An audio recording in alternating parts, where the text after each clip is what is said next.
sign unto you. Ye shall find the babe wrapped in swaddling clothes. That was the sign of his appearing, of his coming. What does that have to do with clothed with clouds? Job 38:9, God said, when I made the cloud, the garment thereof, and thick darkness, a swaddling band for it.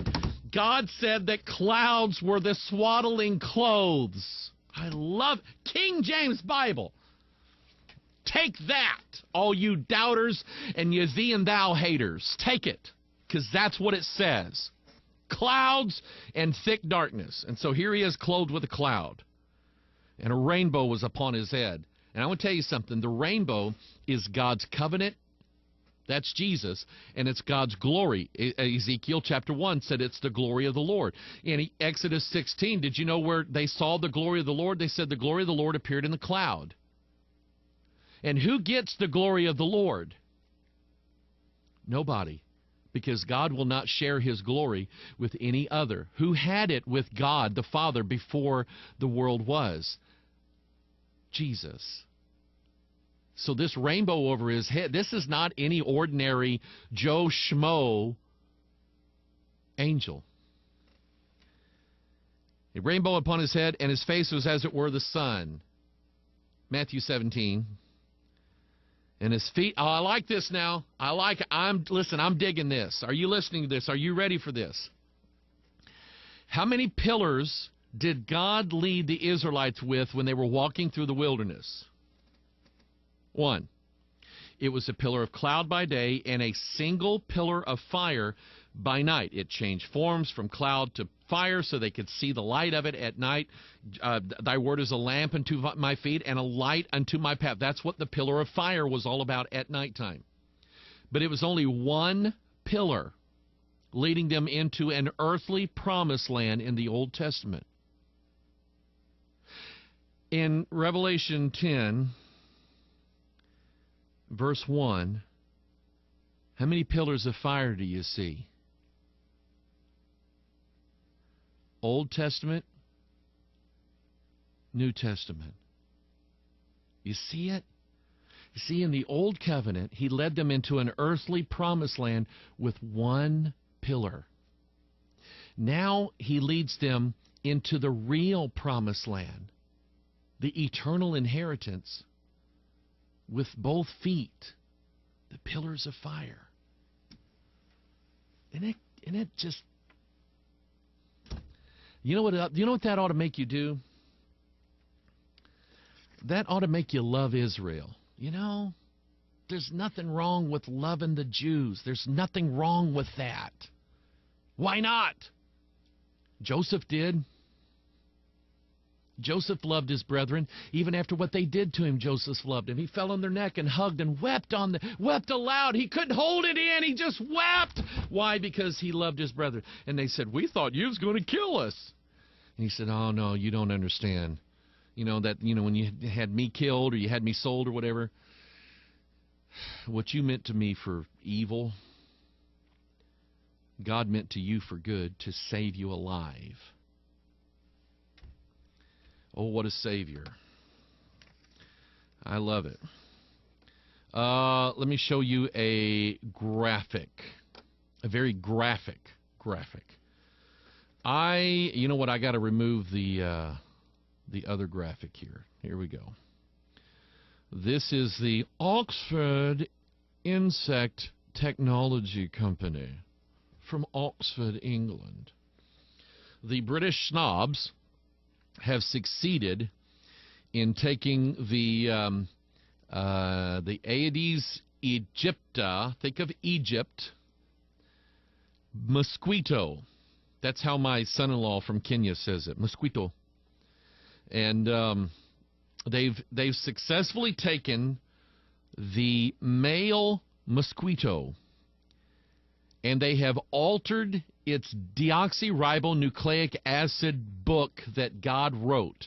They rewrote it so that when the male mosquito is in full rut and he's chasing the doe mosquito who is in estrus, and they have little baby worms because you know that's what mosquitoes come from, don't you? They come from worms, come from caterpillars. They come from palmer worms.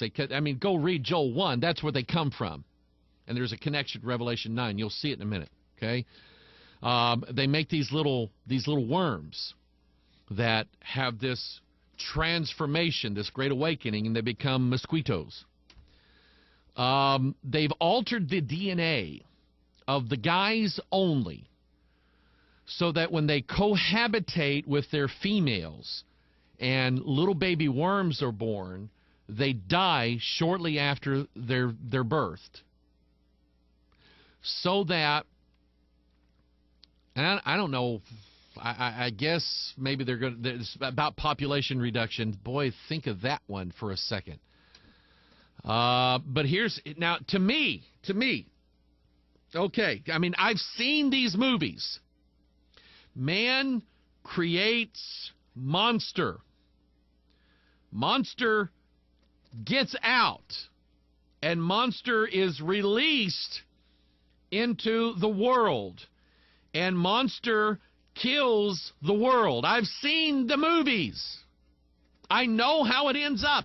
Why don't we have genetic scientists and technology scientists, people who are building robots and cyborgs and human machines, and why don't we sit these people down and show them every movie that has been made about what they're doing and say, it doesn't work. It's going to bite us again in the backside. We're going to die. You just killed everybody on planet Earth. Why don't we just sit them down and show them all the movies? Because that's what's going to happen. Here's what's interesting to me. I always look at the logo. The logo of Oxitec is a hexagram or a hexagon. In fact, you have two of them. It's a double six. Think about that. 66 books in the book that God wrote that you're not supposed to alter. Well, they're doing it. But you have a double six. The hexagon is the number 6. If you study the idea of symbolism, you know that this basically means, let's see, what does it mean? It basically means 3 above and 3 below. It's just like the thing of Israel, okay, which is, they call it the Star of David. It's called the Mogan David. It's actually a hexagram, or the seal of Solomon. Solomon has this seal that he put on this box that had 72 really, really bad devils in it. That's the lost keys of Solomon. That's where that comes from. All right, which, according to somebody down in Florida, I'm not supposed to know that, and the only reason why I know that is because I'm in the Illuminati. Okay? And so anyway, but that's what the symbol represents. So I'm looking at the symbol, and I'm going, okay, yeah, I think that's relevant. But then I look down at the bottom of the page, and then I saw this. This is what is really interesting to me.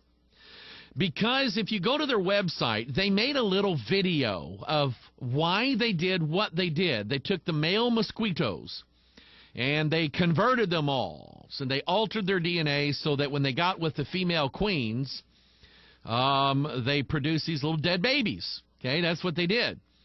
The name of the mosquito, let me see if I can, it's the real name of the mosquito is the Aedes aegypti mosquito. Now that goes, of course, you see the word Egypt there. Egypt is cursed. Pharaoh's from Egypt. But it's the Aedes, not Hades. When they made this little video, they had a male mosquito and a female mosquito, and the female was named Egypta, and they altered the name because they altered the guy.